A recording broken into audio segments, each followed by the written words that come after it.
तो ये रहा हमारा गुप्त उत्तरकाल या वर्धन वंश 647 ईस्वी तक। प्रश्न नंबर 1 है कि थानेश्वर में वर्धन वंश या पुष्यभूति वंश की स्थापना की। पुष्यभूति वर्धन ने थानेश्वर में वर्धन या पुष्यभूति वंश की स्थापना किसने की?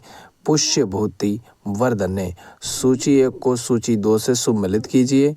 वर्धन वर्धन थानेश्वर, वर्धन थानेश्वर, वर्धन थानेश्वर, मौखरी मौखरी कन्नौज, मौखरी कन्नौज, बकाटक बकाटक पूरिका, बकाटक पूरिका, मैत्रक मैत्रक हो गया वल्लभी, मैत्रक वल्लभी। कोट के हिसाब से 1 नंबर से ये ठीक है भैया। सुमेलित कीजिए। सूची 1 में है राजवंश और सूची 2 में है संस्थापक। तो वर्धन जो है वो हमारा पुष्यभूति वंश से है। वर्धन पुष्यभूति वंश का संस्थापक है। मौखरी है ईशान वर्मा, मौखरी के संस्थापक है ईशान वर्मा। और बकाटक हो गए विंध्य शक्ति, बकाटक विंध्य शक्ति। और मैत्रक भट्टारक, मैत्रक भट्टारक। कदम्ब राज्य की स्थापना मयूर शर्मन ने की थी। उसने अपनी राजधानी बनाई बैजंती या बनवासी को। कदम्ब राज्य की स्थापना मयूर शर्मन ने की थी। उसने अपनी राजधानी बनाई बैजंती या बनवासी को। निम्नलिखित में वह अंतिम बौद्ध राजा कौन था जो संस्कृत का विद्वान और लेखक था? ये था हर्षवर्धन। निम्नलिखित में वह अंतिम बौद्ध राजा कौन था जो संस्कृत का महान विद्वान और लेखक था? हर्षवर्धन। हर्षचरित किसके द्वारा लिखी गई थी? बाणभट्ट के द्वारा लिखी गई थी। हर्षचरित किसके द्वारा लिखी गई थी? बाणभट्ट के द्वारा लिखी गई थी। नेक्स्ट है हमारा कि हर्षवर्धन के समय कौन सी चीनी यात्री भारत आया था? वेनसोंग। हर्षवर्धन के समय कौन से चीनी यात्री भारत आया था? वेनसोंग। चालुक्य राजा पुलकेशिन को किसने पराजित किया था? नरसिंहवर्मन प्रथम ने। चालुक्य राजा पुलकेशिन द्वितीय को किसने पराजित किया था? नरसिंहवर्मन प्रथम ने। किस व्यक्ति को द्वितीय अशोक कहा जाता था? हर्षवर्धन को। किस व्यक्ति को द्वितीय अशोक कहा जाता था? हर्षवर्धन को। बाणभट्ट किस सम्राट के दरबारी कवि थे? हर्षवर्धन के। बाणभट्ट किस सम्राट के दरबारी कवि थे? हर्षवर्धन के। हर्ष एवं पुलकेशिन द्वितीय के मध्य हुए संघर्ष की जानकारी कहाँ से मिलती है? ऐहोल अभिलेख से। हर्ष एवं पुलकेशिन द्वितीय के मध्य पूरे हुए संघर्ष की जानकारी कहाँ से मिलती है? ऐहोल अभिलेख से। प्रतापशील हूण हरिण केसरी महाराजाधिराज नामक उपाधि निम्न में से किसकी थी? तो प्रभाकर वर्धन की थी। प्रतापशील हूण हरिण केसरी महाराजाधिराज नामक उपाधियां निम्न में से किसकी थी? तो प्रभाकर वर्धन की थी। सम्राट हर्ष ने अपनी राजधानी थानेश्वर से कहाँ हस्तांतरित की थी? कन्नौज। सम्राट हर्ष ने अपनी राजधानी थानेश्वर से कहाँ हस्तांतरित की थी? कन्नौज। सकलोतरापथनाथ किसे कहा जाता था? हर्षवर्धन को। सकलोतरापथनाथ किसे कहा जाता था? हर्षवर्धन को। वेनसोंग ने किस शिलादित्य कहा है? हर्षवर्धन कहा है तो हर्षवर्धन। हेनसोंग ने किसे शिलादित्य कहा है? तो हर्षवर्धन ने कहा है। गुप्त वंश के ह्रास के पश्चात उत्तर भारत में बड़े भाग का पुनर्गठन किसने किया? तो हर्षवर्धन ने किया। गुप्त वंश के ह्रास के पश्चात उत्तर भारत के बड़े भाग पर पुनर्गठन किसने किया? हर्षवर्धन ने किया। बंगाल का कौन सा शासक हर्ष का समकालीन था? शशांक। बंगाल का कौन सा शासक हर्ष का समकालीन था? तो शशांक। क्वेश्चन नंबर 18 है हमारा कि चालुक्य शासक पुलकेशिन द्वितीय ने किस नदी के किनारे हर्षवर्धन को परास्त किया था? नर्मदा नदी के किनारे। चालुक्य शासक पुलकेशिन द्वितीय ने किस नदी के किनारे हर्षवर्धन को परास्त किया था? नर्मदा नदी के किनारे। हर्ष के शासनकाल में उत्तर भारत का सबसे महत्वपूर्ण शहर कौन था? कन्नौज था। हर्ष के शासनकाल में उत्तर भारत का सबसे महत्वपूर्ण शहर कौन था? कन्नौज था। हर्ष की जीवनी किसने लिखी थी? बाणभट्ट ने लिखी थी। हर्ष की जीवनी बाणभट्ट ने लिखी थी। हर्षवर्धन अपनी धार्मिक सभा कहाँ किया करता था? तो प्रयाग में। हर्षवर्धन अपनी धार्मिक सभा कहाँ किया करता था? प्रयाग में। वर्धन वंश की राजधानी थानेश्वर किस प्रदेश में स्थित है? हरियाणा में। वर्धन वंश की राजधानी थानेश्वर किस प्रदेश में स्थित है? हरियाणा में। हर्षवर्धन की बहन राजश्री का विवाह किसके साथ हुआ था? मौखरी नरेश ग्रह वर्मा के साथ हुआ था। हर्षवर्धन की बहन राजश्री का विवाह किसके साथ हुआ था? मौखरी नरेश ग्रह वर्मा से हुआ था। हर्षवर्धन के अग्रज राज्यवर्धन द्वितीय की हत्या किसने की थी? गौड़ नरेश शशांक ने। हर्षवर्धन के अग्रज राज्यवर्धन द्वितीय की हत्या किसने की थी? गौड़ नरेश शशांक ने। हर्षवर्धन ने 606 ईस्वी में हर्ष संवत की स्थापना किस उपलक्ष्य में की थी? अपने राजरोहण के उपलक्ष्य में।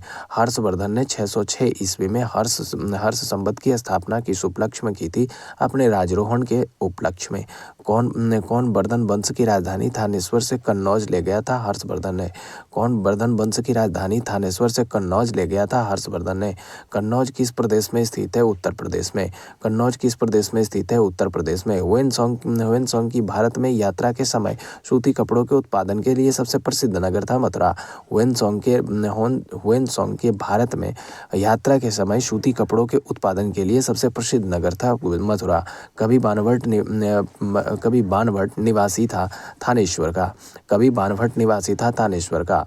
नागानंद का रचनाकार कौन था? हर्षवर्धन था। नागानंद का रचनाकार कौन था? हर्षवर्धन था। सम्राट हर्षवर्धन ने 2 महान धार्मिक सम्मेलनों का आयोजन किया था?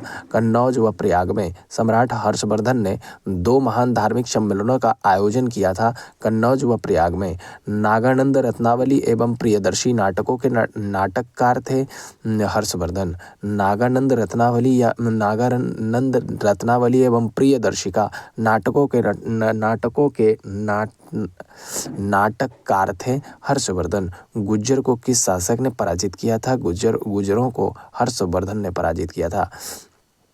आज भी भारत में ह्वेनसांग को याद करने का मुख्य कारण है सियुकी की रचना। आज भी भारत में ह्वेनसांग को याद रखने का मुख्य कारण है सियुकी की रचना। नेक्स्ट है हमारा कि हर्षवर्धन के विजयी जीवन में एकमात्र पराजय देने वाला पुलकेशिन द्वितीय कहाँ का शासक था? बातापी या बादामी का। हर्षवर्धन के विजयी जीवन में एकमात्र पराजय देने वाला पुलकेशिन द्वितीय कहाँ का शासक था? बातापी या बादामी। हर्षवर्धन ने अपनी पुत्री का विवाह बल्लवी नरेश से किया जो उसकी एक बड़ी कूटनीतिक उपलब्धि थी।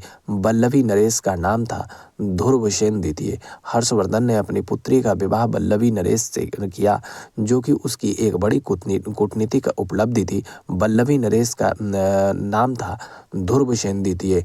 641 ईस्वी में इसने चीन के राजा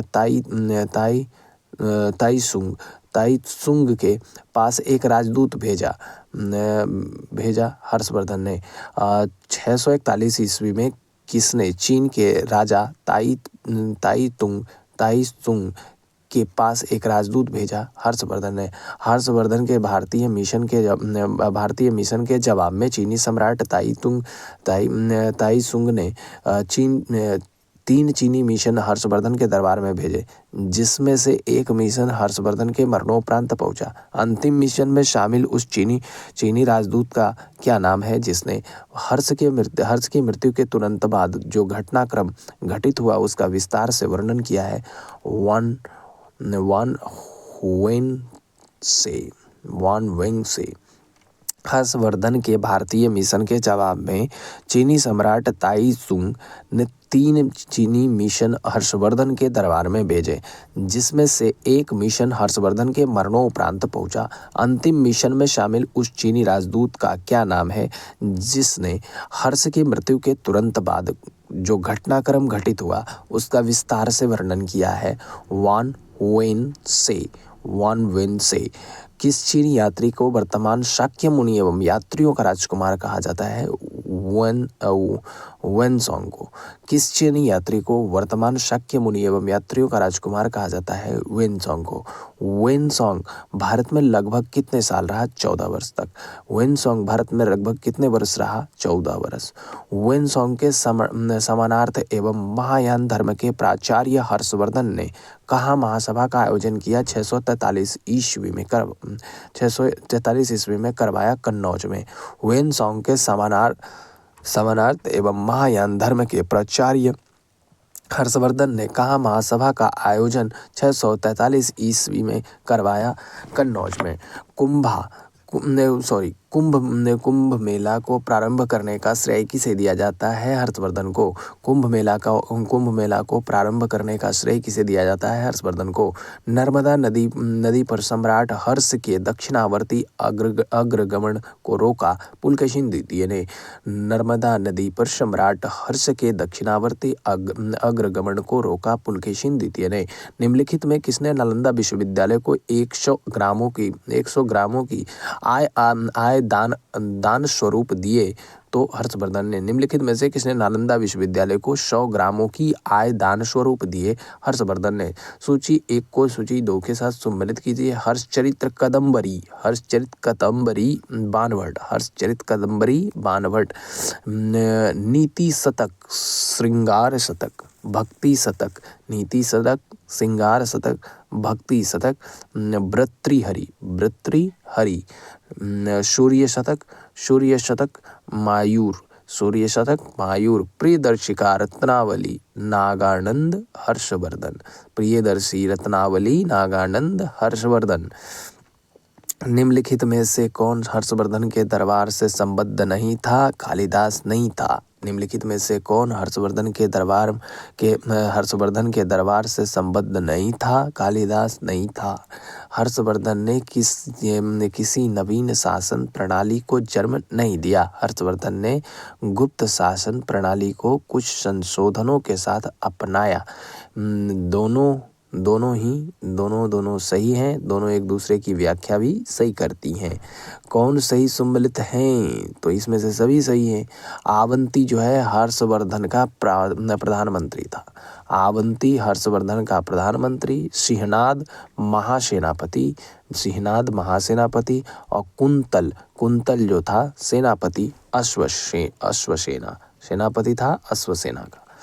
नेक्स्ट है हमारा कि किसका कथन है कि भारत के लोग गर्म मिजाज के हैं, उन्हें जल्दी गुस्सा आता है परंतु ईमानदार होते हैं। भारतीय स्वच्छता प्रेमी है वेनसोंग। किसका कथन है भारत के लोग गर्म मिजाज के हैं, उन्हें जल्दी गुस्सा आता है परंतु ईमानदार होते हैं? भारतीय स्वच्छता प्रेमी है वेनसोंग ने कहा। अग्रहार का अर्थ था ब्राह्मणों को दिया जाने वाला कर मुक्त भूमि अनुदान। अग्रहार था ब्राह्मणों को दिया जाने वाला कर मुक्त भूमि अनुदान। घटी यंत्र या तुला यंत्र का प्रयोग होता था खेती की सिंचाई के लिए। घटी यंत्र या तुला यंत्र का प्रयोग होता था खेती के सिंचाई के लिए। नेक्स्ट है हमारा कि दक्षिण भारत के संदर्भ में एरी पत्ती का अर्थ था जलाशय की भूमि। दक्षिण भारत के संदर्भ में एरी पत्ती का अर्थ था जलाशय की भूमि। हर्ष के काल में भू राजस्व की सीमा थी 1/6 से 1/10। 1/6 से 1/10। हर्ष के काल में भूमि राजस्व की सीमा थी 1/6 से 1/10। मौखरी शासकों की राजधानी थी कन्नौज। सीयूकी नामक यात्रा वृत्तांत निम्नलिखित में से किससे जुड़ा हुआ है? वेनसोंग से जुड़ा हुआ है। सीयूकी नामक यात्रा का विवरण निम्नलिखित में से किससे जुड़ा है? तो वेनसोंग से जुड़ा है। नेक्स्ट ये भी चैप्टर को हम देख लेंगे। विविध प्राचीन भारत को भी हम इसी में खत्म करेंगे। और ये हमारा 8वां टॉपिक कि किस विदेशी यात्री ने भारत का दौरा सबसे पहले किया था? मेगास्थनीज ने किया था। किस विदेशी यात्री ने भारत का दौरा सबसे पहले किया था? मेगास्थनीज दास ने किया था। प्राचीन भारत में निम्न में से कौन सा विद्या अध्ययन का केंद्र नहीं था? कौशाम्बी नहीं था। प्राचीन भारत में निम्न में से कौन सा विद्या अध्ययन का केंद्र नहीं था? तो कौशाम्बी नहीं था। शून्य की खोज किसने की थी? आर्यभट्ट ने की थी। शून्य की खोज आर्यभट्ट ने की थी। महापाषाण संस्कृति 1500 ईसा पूर्व से 1000 ईसा पूर्व हमें दक्षिण भारत के उस ऐतिहासिक युग से परिचित कराती है जब महापाषाण काल में उपयोग में लाए जाते थे बड़े पत्थरों से घेरी गई समाधियाँ, कब्रों। महापाषाण संस्कृति 1500 ईसा पूर्व से 1000 ईसा पूर्व हमें दक्षिण भारत के उस ऐतिहासिक युग से परिचित कराती है जब महापाषाण काल में उपयोग में लाए जाते थे बड़े पत्थरों से घेरी गई समाधियाँ यानी कि कब्र। किस पुस्तक का 15 भारतीय और 40 विदेशी भाषाओं में अनुवाद किया जाता था? किया जा चुका है पंचतंत्र का। किस पुस्तक का 15 भारतीय और 40 विदेशी भाषाओं में अनुवाद किया जा चुका है? पंचतंत्र का। यहाँ है न्यूमिस्मेटिक्स। क्या है? सिक्कों व धातुओं का अध्ययन न्यूमिस्मेटिक्स है। न्यूमिस्मेटिक्स क्या है? सिक्कों व धातुओं का अध्ययन है। हितोपदेश के लेखक हैं नारायण पंडित। हितोपदेश के लेखक हैं नारायण पंडित। नाट्यशास्त्र की रचना किसने की? भरत मुनि ने। नाट्यशास्त्र की रचना किसने की? भरत मुनि ने। विक्रम संवत प्रारंभ हुआ 58 ईसा पूर्व में। विक्रम संवत प्रारंभ हुआ 58 ईसा पूर्व में। नेक्स्ट है हमारा कि अंकोर वाट कहाँ स्थित है? कंबोडिया में स्थित है। अंकोर वाट कहाँ स्थित है? कंबोडिया में स्थित है। पुरापाषाण काल में आदि मानव के मनोरंजन के साधन थे शिकार। पुरापाषाण काल में आदि मानव के मनोरंजन के साधन थे शिकार। निम्नलिखित में से किसको चालकोलिथिक एज कहा जाता है? ताम्रपाषाण युग को। निम्नलिखित में से किसको चालकोलिथ एज कहा जाता है? ताम्रपाषाण युग को। स्वप्नवास वदता के लेखक है भाष। स्वप्नवास वदता के लेखक है भाष। नालंदा विश्वविद्यालय किस लिए विश्व प्रसिद्ध था? तो बौद्ध धर्म दर्शन के लिए। नालंदा विश्वविद्यालय किस लिए विश्व में प्रसिद्ध था? तो बौद्ध धर्म दर्शन के लिए। उस स्रोत का नाम बतलाइए जो प्राचीन भारत के व्यापारिक मार्गों पर मौन है। मिलिंद पढ़ो। उस स्रोत का नाम बताइए जो प्राचीन भारत के व्यापारिक मार्गों पर मौन है। मिलिंद पढ़ो। आधुनिक मानव के हाल का पूर्वज है क्रो-मैग्नन मनुष्य। आधुनिक मानव के हाल का पूर्वज है क्रो-मैग्नन मनुष्य। ईसा की प्रारंभिक सदियों में भारत तथा रोम के बीच घनिष्ठ व्यापारिक संबंधों की सूचना किस पुरास्थल की खुदाई से प्राप्त होती है? तोंडी। ईसा की प्रारंभिक सदियों में भारत तथा रोम के बीच घनिष्ठ व्यापारिक संबंधों की सूचना किस पुरास्थल की खुदाई से प्राप्त होती है? तोंडी। आधुनिक देवनागरी लिपि का प्राचीनतम रूप है ब्राही। आधुनिक देवनागरी लिपि का प्राचीनतम रूप है ब्राही। मानव द्वारा सर्वप्रथम प्रयुक्त अनाज था गेहूं व जौ। मानव द्वारा सर्वप्रथम प्रयुक्त अनाज था गेहूं और जौ। नेक्स्ट है कौन जोड़ा सुमेलित नहीं है? तो रवि कृति पुलकेशिन द्वितीय सुमेलित हैं। भवभूति कन्नौज के यशोबर्मन, ये देखिए भवभूति कन्नौज के यशोबर्मन, ये भी सही है। हरिसेन हर्ष, ये गलत हो गया। हरिसेन हर्ष नहीं। दांडी नरसिंह बर्मन, ये सही है। काव्य से ये सुमेलित नहीं है, सी वाले। काव्य शैली का प्राचीनतम नाम किसके अभिलेख में मिलता है? काव्य शैली का प्राचीनतम नाम रुद्रदमन के अभिलेख में मिलता है भैया। काव्य शैली का प्राचीनतम नमूना किसके अभिलेख में मिलता है? रुद्रदमन के अभिलेख में मिलता है। निम्नलिखित में कौन बंदरगाह पोडू के नाम से दी पेरिपल्स ऑफ द इरिथियन सी यानी लाल सागर का भ्रमण के अज्ञात नाम लेखक को ज्ञात था? अरिकमेडू। निम्नलिखित में कौन सा बंदरगाह पोडू के नाम से दी पेरिपल्स ऑफ दी इरिथियन सी लाल सागर का भ्रमण के अज्ञात नाम लेखक को ज्ञात था। अरिकमेडु ताम्रशम यानी ताम्र पाषाण काल में महाराष्ट्र के लोग मृतकों के घर के फर्श के नीचे किस तरह रखकर दफनाते थे? उत्तर से दक्षिण की ओर।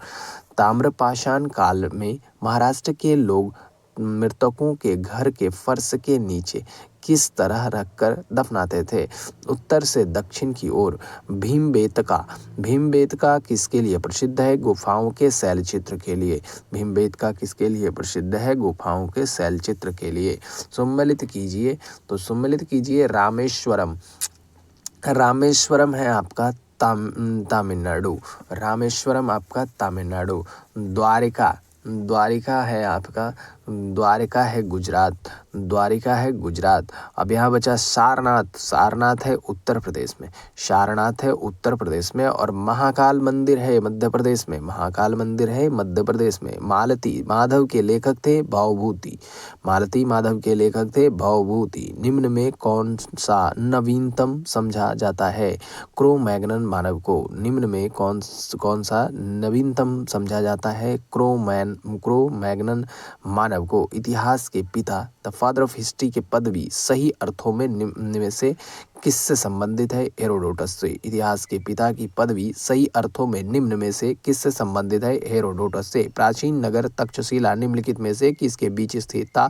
सिंधु व झेलम के बीच स्थित था। प्राचीन नगर तक्षशिला निम्नलिखित में से किसके बीच स्थित था? सिंधु व झेलम के बीच में स्थित था। निम्नलिखित अंग्रेजों में से कौन था जिसने सर्वप्रथम भगवद गीता का अंग्रेजी में अनुवाद किया था? Charles Wilkinson. निम्नलिखित अंग्रेजों में से कौन था जिसने सर्वप्रथम भगवद गीता का अंग्रेजी में अनुवाद किया था? Charles Wilkinson. निम्नलिखित प्राचीन भारतीय अभिलेखों में कौन सा एक खाद्यान्न को देश में संकट काल में उपयोग हेतु सुरक्षित रखने के बारे में प्राचीनतम शाही आदेश हैं? तो सोहगौरा ताम्रपत्र में। निम्नलिखित प्राचीन भारतीय अभिलेखों में कौन सा एक खाद्यान्न को देश में संकट काल में उपयोग हेतु सुरक्षित रखने के बारे में प्राचीनतम शाही उपदेश है? सोहगौरा ताम्रपत्र को। सोहगौरा ताम्रपत्र को। नेक्स्ट है हमारा कि भारत में निम्नलिखित के आने का सही कालानुक्रम क्या है? भारत में निम्नलिखित के आने का सही कालानुक्रम क्या है? तो सही कालानुक्रम है, पहले आया नगर संस्कृति, फिर लोहे का हल, नगर संस्कृति, लोहे का हाथ, आहत मुद्रा, चांदी के सिक्के, सोने के सिक्के। नेक्स्ट है हमारा कि प्राचीन भारत में निम्नलिखित में से कौन सी एक लिपि दाईं से बाईं ओर लिखी जाती थी? ये थी खरोष्टी। प्राचीन भारत में निम्नलिखित में से कौन सी एक लिपि दाईं ओर से बाईं ओर लिखी जाती थी? ये थी खरोष्टी। निम्नलिखित में से कौन सा एक प्राचीन भारत में व्यापारियों का निगम था? तो मणिग्राम। निम्नलिखित में से कौन सा एक प्राचीन भारत में व्यापारियों का निगम था? मणिग्राम। पुलकेशिन प्रथम का बादामी शिलालेख का शक वर्ष 465 का दिनांकित है। यदि इसे विक्रम संवत में दिनांकित करना हो तो वर्ष होगा 601। पुलकेशिन प्रथम का बादामी शिलालेख शक वर्ष 465 का दिनांकित है। यदि इसे विक्रम संवत में दिनांकित करना हो तो वर्ष होगा 601।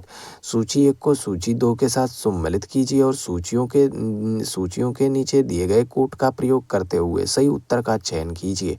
गुप्त जो हो गया देवगढ़, गुप्त हो गया देवगढ़, चंदेल हो गया खजुराहो, गुप्त हो गया देवगढ़, चंदेल हो गया खजुराहो, चालुक्य हो गया बादामी और पल्लव हो गया पनमैले। नेक्स्ट है सुमेलित कीजिए। राज्य और राजधानी है। चेर की राजधानी थी करियूर या बांजी। चेर की राजधानी थी करियूर या बांजी। चोल की राजधानी थी पुहर या कावेरीपट्टनम या उरैयूर। चोल की राजधानी थी पुहर, कावेरीपट्टनम एवं उरैयूर। पांड्य की राजधानी थी केकई एवं मदुरई। पांड्य की राजधानी थी कोकई एवं मदुरई। मुद्रा राक्षस नामक पुस्तक का लेखक था विशाखदत्त। मुद्रा राक्षस नामक पुस्तक का लेखक था विशाखदत्त। बौद्ध एवं जैन ब्राह्मण धर्मों में कौन सी धारणा एक जैसी है? कर्मवाद का सिद्धांत। बौद्ध जैन एवं ब्राह्मण धर्मों में कौन सी धारणा एक जैसी है? कर्मवाद का सिद्धांत। बिहार महान धार्मिक केंद्र है सिखों के लिए, बौद्धों के लिए, जैनों के लिए। बिहार महान धार्मिक केंद्र है सिखों के लिए, बौद्धों के लिए, जैनों के लिए, सभी हैं। कौन सम्मिलित नहीं है? जैन धर्म बाइबल नहीं भैया, जैन धर्म बाइबल नहीं, बाकी सभी सही हैं। हिंदू धर्म गीता, बौद्ध धर्म धम्मपद और मुस्लिम धर्म कुरान। निम्नलिखित युग्मों में कौन एक सही सम्मिलित नहीं है? कर्पूर, मंजरी, हर्ष, ये आपका सही नहीं है। बाकी मुद्रा राक्षस के हैं विशाखदत्त, सही है। मालविकाग्निमित्रम जो हैं कालिदास के हैं, सही हैं। सौंदरानंद अश्वघोष के हैं, ये भी सही हैं। इस तरह से मेरा यहाँ समाप्त हुआ। और मानव द्वारा सर्वप्रथम प्रयुक्त धातु था तांबा था भैया। मानव द्वारा सर्वप्रथम प्रयुक्त धातु था तांबा। प्राचीन काल भारत में हुई वैज्ञानिक प्रगति के संदर्भ में कौन से कथन सही हैं? तो आपका सही कौन है? सही कौन है? 5वीं शती ईस्वी में कोण के जय का सिद्धांत ज्ञात था। 5वीं सदी ईस्वी में कोण के जय यानी साइन का सिद्धांत ज्ञात था। और एक भी सही है कि प्रथम शती ईस्वी में विभिन्न प्रकार के विशिष्ट शल्य औजारों का उपयोग आम था। और 4 सही है। 7वीं शती ईस्वी में चक्रीय चतुर्भुज का सिद्धांत ज्ञात था। तो कुछ ज्ञात था, एक बार देख लेते हैं। तो कहता है प्राचीन भारत में हुई वैज्ञानिक प्रगति के संदर्भ में कौन कौन से कथन सही हैं? तो प्रथम सदी ईस्वी में विभिन्न प्रकार के विशिष्ट शल्य औजारों का उपयोग आम था। 5वीं सदी ईस्वी में कोण के जय का सिद्धांत ज्ञात था। और 7वीं सदी ईस्वी में चक्रीय चतुर्थ का सिद्धांत ज्ञात था। केवल यही है, 1, 3, 4 हैं। बोला कि प्राचीन भारत में योद्धा कौन थे? तो एक गणतांत्रिक जनजाति थे। प्राचीन भारत में योद्धे कौन थे? एक गणतांत्रिक जनजाति थे। बोरोबुद्दुर किसका स्थल है? तो जावा में 8वीं शताब्दी ईस्वी में निर्मित एक बृहत स्तूप है। बोरोबुद्दुर किसका स्थल है? तो जावा में 8वीं शताब्दी ईस्वी में निर्मित एक बृहत स्तूप है। धन्यवाद।